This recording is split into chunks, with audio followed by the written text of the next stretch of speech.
I wanted to pop on here and talk about something that was really cool and kind of made me cry a little bit, and it was kind of awkward because I was at work. And I don't know if you noticed on Snapchat, that was an update you can get a My AI, where basically it's an AI that you can talk to whenever you feel like it. So I did what I do best, and I asked it questions about herpes. I decided to approach it the same way I would have when I was first diagnosed when I was 19 years old, as someone who didn't want to talk to my friends about it because I was kind of embarrassed, but I needed someone to talk to. And holy shit, I was not ready for some of the responses that I got.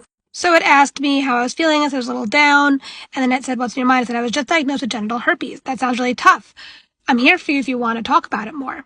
So I said, "I don't really know much about it," and then it proceeded to talk to me like it was a friend. It gave me links for not only support groups in general, but support groups in my area. It gave me a list of ways to help prevent transmission, very similar to the same list that I created myself in the link tree.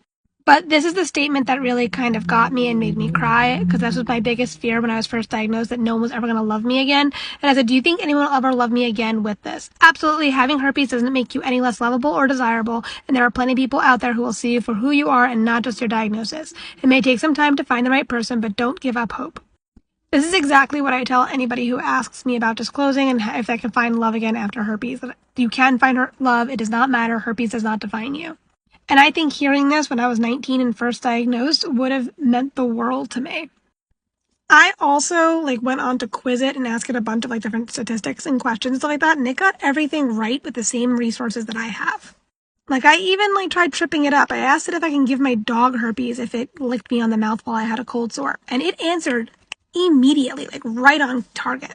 And I just think that it is so cool that I was able to chat with something in real time that gave me legitimate answers, and I didn't feel any judgment or shame, and I wasn't even talking to a person where I could feel embarrassed.